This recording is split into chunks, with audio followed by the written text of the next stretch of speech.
यमुना नदी अपने all time high पर है, हिमाचल में बाढ़ आ रही है और दिल्ली डूब रहा है। पर ऐसा क्यों है?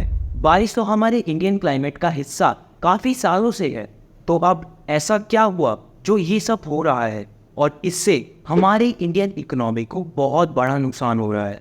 आइए जानते हैं कैसे। आज हम जानेंगे कि क्यों ये अर्बन सिटीज़ बारिश को हैंडल नहीं कर पा रही हैं और इसका मेन रीज़न क्या है। डबल मुसीबत तो ये है कि दिल्ली में अब बारिश का येलो अलर्ट भी जारी किया गया। हिमाचल प्रदेश में ब्यास नदी जबरदस्त तूफान पर है। ऋषिकेश और हरिद्वार में जलस्तर लगातार गंगा नदी का बढ़ रहा है। राम राम, मेरा नाम गौरव है और आप देख रहे हो फैक्ट्स विद गौरव का एपिसोड 1। तो चलो शुरू करते हैं आज का हमारा ये video. Chapter number 1, the problems. सबसे पहले समझते हैं भारत में ये फ्लड क्यों और कैसे हो रहे हैं। हिमाचल का हाल कुछ ऐसा है। 9 जुलाई को हिमाचल में 14 लैंडस्लाइड्स हुए और रेड अलर्ट जारी किया गया। कम से कम 7 लोगों की मौत हुई, 600 रोड्स ब्लॉक हो गए और उत्तराखंड का भी कुछ सेम ही हाल है। दिल्ली में लोगों के घरों में पानी घुस गया है और रोड्स ब्लॉक हो गई है। पूरे नॉर्थ इंडिया में यही हाल है। पर क्या ये असली सच है? हाँ भी और ना भी, क्योंकि बारिश तो हमेशा से ही होती रही है, पर इसका मेन रीजन है लैक ऑफ प्लानिंग। पहाड़ों में 3 तरीकों से क्लाइमेट चेंज का इम्पैक्ट होता है। इंक्रीजिंग टेम्परेचर, जिसकी वजह से कम समय में ज्यादा बारिश होती है। पिघलते हुए ग्लेशियर्स नदियों का लेवल बढ़ा देते हैं और नदियों के किनारे अनप्लान्ड कंस्ट्रक्शन एक डिजास्टर को अंजाम देती है। कि 2001 से हिमाचल में कंसिस्टेंटली फ्लड्स आ रहे हैं, लेकिन फिर भी नदियों के किनारे बसे हुए इन घरों पर कोई एक्शन नहीं लिया गया, जो इस डिस्ट्रक्शन का एक मेन रीजन बन जाता है। Chapter 2, economic effect. एक मैन मेड डिजास्टर है अर्बन फ्लडिंग, जिसकी वजह से इंडियन इकोनॉमी को बिलियंस ऑफ डॉलर्स का नुकसान होता है।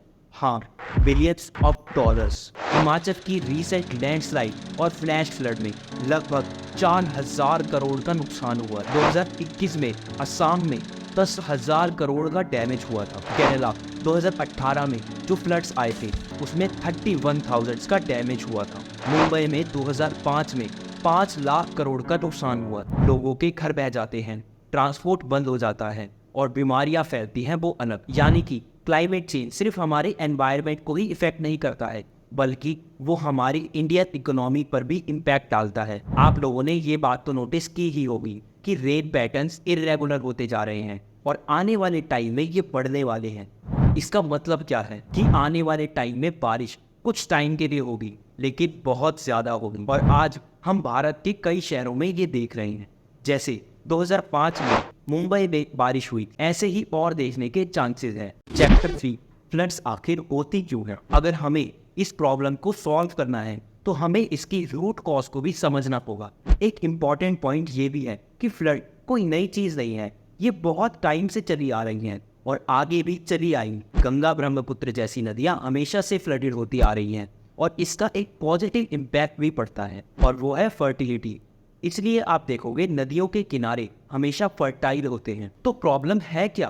प्रॉब्लम है अनप्लान्ड डेवलपमेंट, जो इस फ्लडिंग का रीजन बन जाता है। प्लानिंग से हमारे शहर को क्या ही फर्क पड़ता है। आप हमारी सिटीज में देखोगे कि बड़ी बड़ी कंक्रीट्स की बिल्डिंग्स तो हैं, पर उन बिल्डिंग्स में से निकलने वाले वेस्ट को मैनेज नहीं किया जाता है और ओवर पॉपुलेशन की वजह से नाले और नदियों के किनारे स्लम्स बनते हैं और वो कचरा वहीं पर डंप कर देते हैं, जिस कचरे से क्लॉगिंग और पॉल्यूशन होता है और ये पानी समुद्र में मिलता है।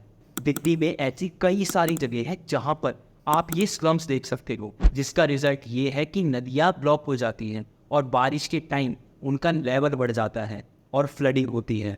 सफाई एक बहुत बड़ा रीज़न है, क्योंकि सफाई ना होने की वजह से सबसे ज़्यादा नुकसान उन्हें ही होता है और इंडिया के एक शहर ने ये कर दिखाया है। इंदौर ने प्रॉपर प्लानिंग के साथ पूरे शहर को साफ कर दिया है।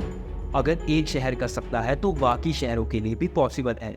सेकेंड रीज़न है हमारा नेचर की तरफ बिहेवियर। इंसान अपने फ़ायदे के लिए नेचर को एक्सप्लॉइट कर रहा है। हम अपने छोटे से फ़ायदे के लिए नेचर को लॉन्ग टर्म में नुकसान पहुंचाते हैं और जिसका इम्पैक्ट हमें ही झेलना पड़ता है। एक प्लांट अपनी रूट से वाटर को होल्ड करता है, पर हम उन नेचुरल जंगल्स को काटते जा रहे हैं और अपने कंक्रीट के जंगल खड़े कर रहे हैं। और कई बार रोड्स बनाते हुए पेड़ों की रूट्स को काट दिया जाता है, जिनकी वजह से वो अपना बैलेंस खो देते हैं और तेज हवा में गिर जाते हैं। इन सब बेनिफिट्स के बावजूद भी हमें अर्बन सिटीज़ में सिर्फ कॉन्क्रीट्स की बिल्डिंग दिखती है और बारिश के टाइम फ्लड्स। चैप्टर 4, आखिर इसका सॉल्यूशन क्या है? फ्लड मैनेजमेंट की जब बात आती है तो इसकी रिस्पॉन्सिबिलिटी होती है स्टेट गवर्नमेंट की। ऐसे स्ट्रक्चर्स बनाना जो फ्लड रेजिस्टेंट हो और फ्लड्स के इम्पैक्ट को कम करना, ऐसे प्रोजेक्ट्स को फंड करना, ये सब जिम्मेदारी होती है स्टेट गवर्नमेंट की। तो चलो कुछ सॉल्यूशंस डिस्कस करते हैं। Rain water harvesting. बारिश के टाइम इंडिया के कई शहरों में फ्लड्स आ रहे होते हैं, पर बाकी के समय यहाँ पीने के लिए भी पानी नहीं होता है, और इसका रीज़न है हमारे कंक्रीट के ये जंगल जो पानी को मिट्टी में अब्जॉर्ब ही नहीं होने देते हैं। रेन वाटर हार्वेस्टिंग इसी को सॉल्व करता है।